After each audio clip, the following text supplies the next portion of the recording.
Okay. So we're in our second week of discussing animal endangerment, and Seo and we were gone last week. So could you guys give us a little recap of what you guys talked about last week? Okay. So we first talked about like how humans like contaminate the environment, causing animal endangerment, and like how the actions that humans take cause like harms to the animals. And then we talked about like different solutions that we can take in order to prevent or mitigate animal endangerment.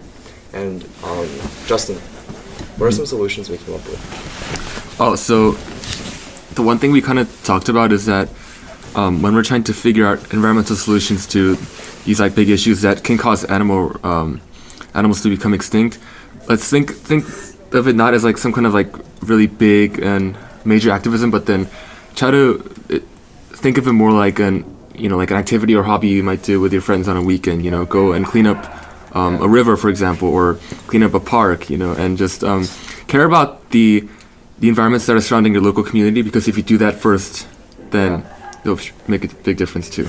It's interesting because like, remember you mentioned how like last time, like your class in the environmental science class, like they went out to the river and then they collected like trash, and you said that was like a very fulfilling experience, even if it was like minor. Yeah.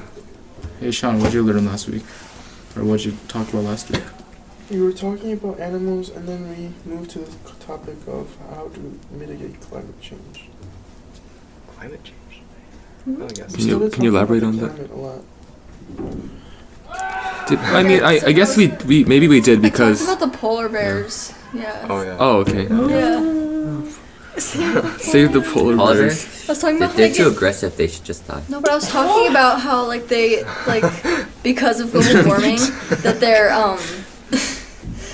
their like migration, they still migrate at the same time, but it gets warmer. So what they'll do is they'll go out to where they usually migrate to, but the ice is thinner. So the ice will break off and they'll float like thousands of miles away and then try to get back and drown. So it's really sad because they die. But they eat seals, and seals are cuter. No. Oh my god. Well, just because they're cuter, that doesn't mean they deserve to live more than polar bears. Lindsay, right? What's another thing you I don't know who said this. I think it was Vincent, but he said we should focus on saving one species, because we were talking about like the environment and global warming, and then we also talked about how we should help. And so I think he said that we should focus on one species at a time. Yeah. Or maybe it was Thomas. Maybe it was Thomas. Thomas I just don't remember. And what did you guys like think of that? Did you guys like come to a conclusion that we should focus on one species? I think humans should just go extinct. I think most people agreed that we should focus on one species. Like, how would that work though? But it's like that's unfair. It's like you create like a national park or whatever for that one species. I think we should focus on the environment. We have one already. Humans. Wow. Yeah, I think if humans went extinct, everything like nature would just be like 500% better off. Like actually, like I've read something somewhere where if humans were like extinct right now, and then it's just, like 10 years. all of our like human resources were just gone. Like, oh, you mean gone, like, or it just stays there, but time passes? Yeah, but time passes. Just time passes. Eventually, nature will come back to the course that it was already on before we actually came. Yeah, so we should all just like. Yeah, that makes sense. Like, can you imagine like maybe like I don't know how many years, like 1,000,000 years from now, like if we were gone, like you can actually drink like just like the Nat Geo video. Yeah, just natural water. Just like you just go to shore, you just like can drink it. Wow. I think that would be cool. But you can't drink it because you're dumb. Yeah, you'll be dead. Yeah. If there was one person to survive. Wait, so I was like going back to the podcast. You guys were talking about bees, so that was kind of the thing that kind of stuck out to me. We need to save the bees because plants, like bees control like the plants and stuff. So like we need the plants to live because we eat plants and the meat that we eat eats plants, and like just bees are cute. So obviously, this is kind of like a personal question that I had.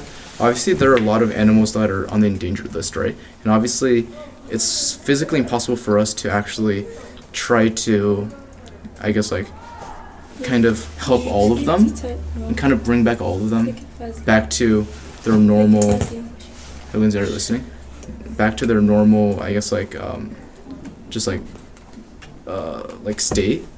So I was like wondering, how would you guys kind of distinguish which kind of species to save and which one to, I guess, just kind of abandon? Save the keystone species, right? Like the ones that are most important to their environment. Because like there are species that do more for the environment than others, like beaver dams. They do a lot to help the environment that they live in, and they make lakes that give water, a source of water for other animals, and they really do a lot. But like they would do more than like a deer would probably. So. Then how about something like a panda? I mean, honestly, if you look at, are you against that? Okay. I mean, if you just, this thing might look really cute, except for this one. But if you look at what it eats, I mean, basically what it does is it eats like just tons of bamboo sticks, right? And they don't actually, obviously they're not considered a keystone species, nor do they actually provide anything that's beneficial to the ecosystem. And they take so many resources to right. So then, are you against that? We're trying to save the pandas. Yeah. Do you think that we should abandon saving pandas and that they should just go extinct? I agree with that. It's cute, but like, how cute it is shouldn't be a factor to determine whether we should keep it. I think we're kind of getting confused of like killing it and abandoning it, because abandon doesn't necessarily mean you're gonna kill them all. Like, you will stop taking care of them, sure, but you're not going to go hunt them. When I mean abandon, I mean like in the assumption that if we do abandon it, then they are gonna go extinct. Yeah, like we unless should keep trying to keep them. Yeah. We should just. Like, we wouldn't like just kill them all. Like, we wouldn't like just like do like a mass genocide of. The line of all the pandas. Panda genocide. But like, there are so many species that are like ugly as what we see as humans, but like they're so important to their environment. Like And blobfish. that's why. Yeah. Like what? It's like No. blobfish. Do That blobfish thing's contribute to the beneficial? environment? Yeah, that's what it. Yeah, Possibly. same question. Yikes. Can I Are you beneficial? go back to the topic of what to keep and then connect that topic with the kind of like bee thing we just talked about? Because I heard, at least I read it from a book, that there are at least 20,000 species of bees, and of course they're not all like honey producing bees, but instead, actually honeybees are ruining the ecosystem. Yeah, I know it's kind of How? because let me see. So, according to the source I read, honeybees aren't actually native to the American region. It's actually European. During the Columbian exchange, we learned, I think, bees were introduced for honey purpose, and the honeybees actually cause more death to bumblebees who also pollinate than humans do, because their disease are actually quite critical to bumblebees. For example, Black Plague happened because the fleas on the mice had a kind of like a wrong effect on the humans when they weren't so nice. It's just like that. Like, honeybees are actually being protected by the farmers while also ruining the other bee ecosystem. Their method of survival tactic is actually by reducing the number of other rival species. For example, honeybees will ruin the ecosystem or the habitat of the other bee species are living on. So by that sense, honeybees are of course important, but I'm saying that there are many source of pollinating kind of like animals that will pollinate for us. Even bats, or as I said, there are 20,000 other bee species that will pollinate the plants for us to. Yeah, so I'm not sure if we can decide, like, just because it's beneficial for us, it's better for us to keep that species. Since, as I said, honeybees are producing honeys and we use it as an agricultural animal, but yeah. It's, But we still So- have to make a decision, wouldn't we? Like, just because we have no place to make a decision doesn't mean we can't do anything. Like, we shouldn't do anything. So a question that I had is, do regular bumblebees produce as much pollen as honeybees do? honeybees and bumblebees, I'm sure honeybees right now, at least, will pollinate more since they are under our protection, and also they, compared to bumblebees, I think, are getting more care by humans. Like, you know, I think all of us at least heard once or twice of how we should save the bees and stuff. I think that's usually targeting the honeybees, since usually sorry, I'm looking forward. Yeah, I'd say honeybees are more like actively pollinating right now, but I think that's because we are taking care of them when we are kind of neglecting the other species. Do you think it'll actually become, I guess the relationship amongst bees will become more equal if we stopped just protecting honeybees and let them roam kind of freely around other species of bees? Do you think that would be more beneficial? Yeah, I think that would be more beneficial, but that will also mean we will lose some benefits of keeping the bees.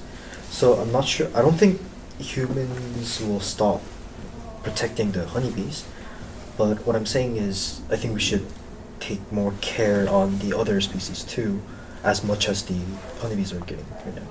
I guess that's like an example of, it's like kind of straightforward, like, oh, we gotta protect certain species that, I guess that kind of idea kind of gets proven slightly wrong, since, you know, the honeybees are important as like, as Thomas said, they can also be detrimental to an environment since they compete for space with other species. So that's like interesting argument. Like I like that. Yeah. Like, I don't know. I have a question. Yeah. So you know how like animals and humans are very like interdependent. So like we depend on the animals and then animals depend on us.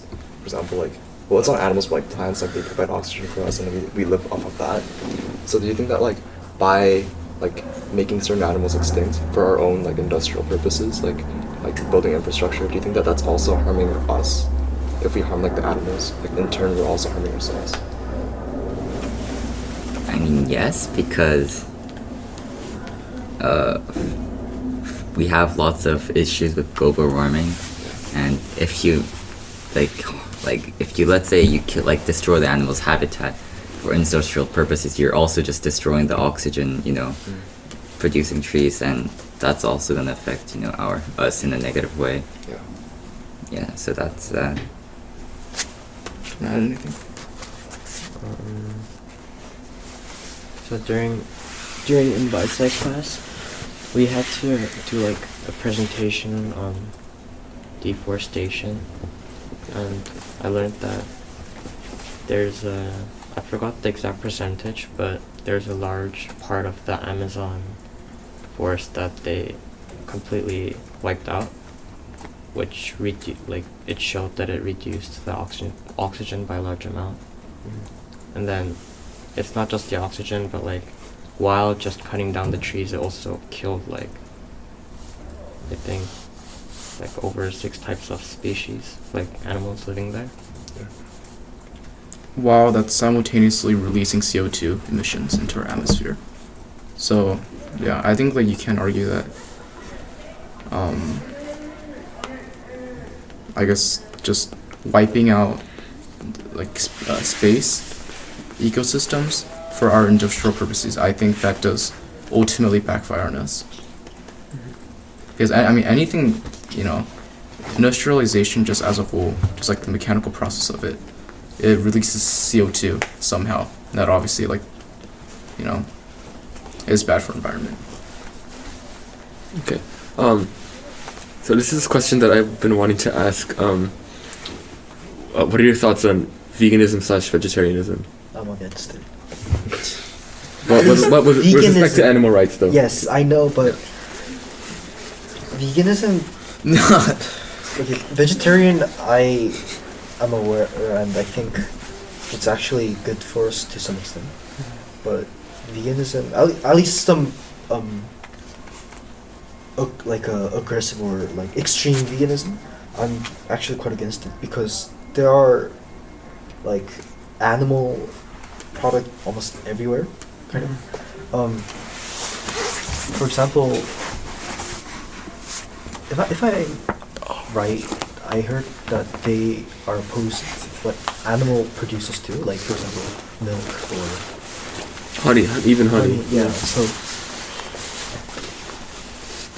I think it's really hard for us to find products without some kind of animal's touch on it, which will force us to give up on a lot of stuff that we are using today. When these like really like avid vegans or whatever, when you like see them like protesting like don't eat meat, like don't eat just like whatever any animal products, can you guys empathize kind of their cause in, I guess, just can you guys kind of like empathize with their like motive of trying to reduce animal eating, or do you guys just see that as like nonsensical? Wait. As like I think that. So I think their purpose is it's very well intended. I mean, I respect that they're actually advocating for what they believe, but then I think that to the general public, it may kind of look like they're just people advocating for a different dietary method, right? Instead of advocating for saving animals, protecting animal rights. And so I think that's why this whole controversy of whether veganism, vegetarianism is good or not happened, because to other people it might kind of look like that vegans/vegetarians kind of like they view themselves in a like kind of like a highlight, right? And that there's superior to others because they don't consume meat. But then what I think should happen is that instead of just saying that you should do this in a certain way, we should be saying we should work together to save the environment and then also consequently save animals as well. So even though I think that being vegetarian is better than not being a vegetarian at all, when it comes to, I guess, spreading like the fundamental message, or like the actual reason behind why you're vegetarian/vegan, I think we need to make some adjustments on that. But being vegetarian and vegan doesn't actually like always mean that it's about saving the animals. A lot of people that I know that are vegan and vegetarian, they like convert to that because of manufacturing of our meat products and like how it's bad and a lot of it's contaminated. It's just unhealthy, I guess. Yeah, a lot of it's like, yeah, I mean, it's not obviously just about like saving animals from extinction, right? That's kind of like, that's a really like extreme. That's really extreme. I think I can. Yeah, that's mostly the reason. I think I kind of learned what I kind of I can see what Lindsay's saying about animal welfare. There's like so many documentaries that are like targeting these like manufacturing companies, in which how they process their foods, how they treat their animals, it's pretty like atrocious. So I guess like coming back to what Justin said, I think he does have a point. I think it is kind of more reasonable that these vegans and us meat eaters, we should try to reach a consensus instead of them just actively protesting just don't eat meat. Personally, I don't see it as like I see it as very like futile. I mean, when they say don't eat meat, I feel like for us, or at least for me, I couldn't like really care less. But when they're spreading the awareness to, I guess, for the intention to kind of, I guess, like work together, I think that could kind of lead somewhere. Yeah, you can't just force somebody to do whatever you want. Like, they just don't listen that way. It just doesn't work that way. Kind of want to like transition our discussion to like last time we talked about like different solutions that people can do in order to like prevent animal endangerment. But like I kind of want to talk about like what we as a club can do to like contribute to this cause. Any solutions or suggestions? I mean,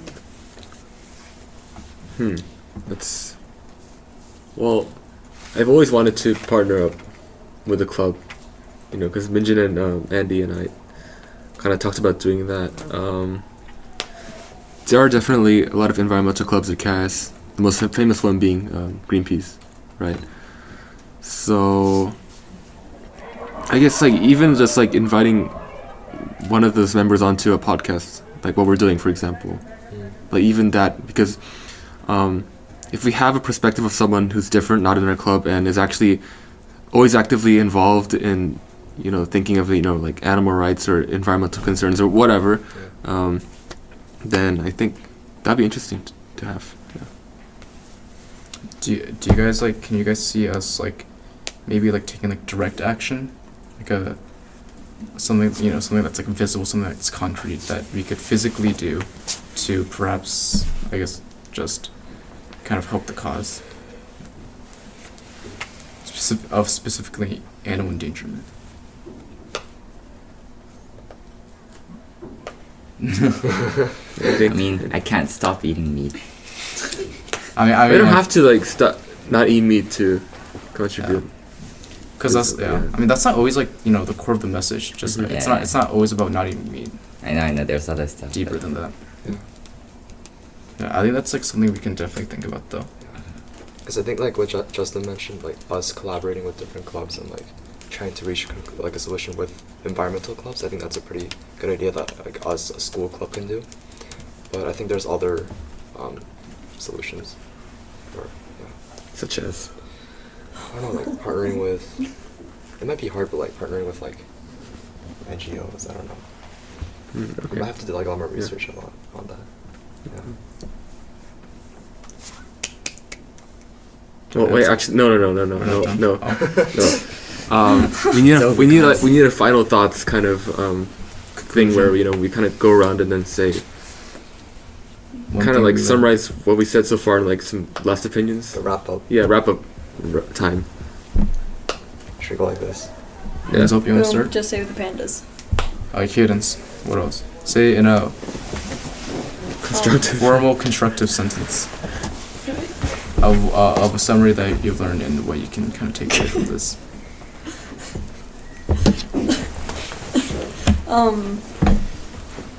I guess I've learned that it's like important to monitor like our impact on the environment and like the species that live around us, and like how most species like are important, even if they don't seem important, they still have an impact on the environment, and you know we should work to lessen our impact. I find like being vegetarian and vegan is like saving animals, and could also be because of us and our like manufacturing of the food that we eat, and also how like it's kind of hard to have people think the way a vegan and vegetarian would think, because like Andy says, like when he hears this he's like, oh whatever, like they're vegan. And like So it on the just- podcast now. a lot of people have different ways of thinking, and I think like the most people eat is meat, so it's gonna like it's kind of hard to like figure out how to help this problem.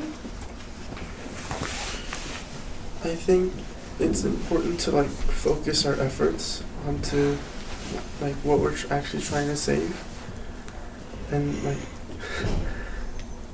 because I definitely think that some animals are more important than others, and I mean it's not that I don't have sympathy for those animals, but like Pandas. they're just not important. Look at him. Yeah. So Wait, so I'm talking about what I learned or what? Just like one or two sentences. I think animal endangerment is a pretty big deal, but in terms of what I can do right now, I'm not really sure. So like that debate over the whole, are we saving certain animals just because they're cute, kind of wanted to make me research species that are very important to the environment, but we just kind of overlook because they're not as popular as, for example, pandas. Yeah. Yeah. How, like, I'm not sure if eating meat or not eating meat will change us from saving the animals, since usually what we eat are meant for us, at least are like livestock that are meant to be eaten for us. And I think, well, instead of taking care of like the anti-meat or those kind of campaigns, I think we should just more focus on the ecosystem rather than kind of stopping ourselves from getting hands on like the habitat of the animals. Well, for me, like before doing this discussion on animal endangerment, I thought like all animals we should like try to save them because like they're gonna get extinct. But I feel like after this discussion, it's kind of like I learned that like we have to like prioritize some like animals that are like important to the environment over other animals, and that like as Sean mentioned, like keystone species, we need to like take those animals into consideration first, and then take care of other animals. I think it's more effective actually to try to save more animals than specifically trying to save one species, because like just from changing how, like, if we manage to reduce global warming, like just by doing that we can save several species instead of just one. So by changing, if we don't focus on one species, like we can change more at the same time. I think the main thing I took away from this is animal endangerment is the cause of animal endangerment is rooted in our sort of like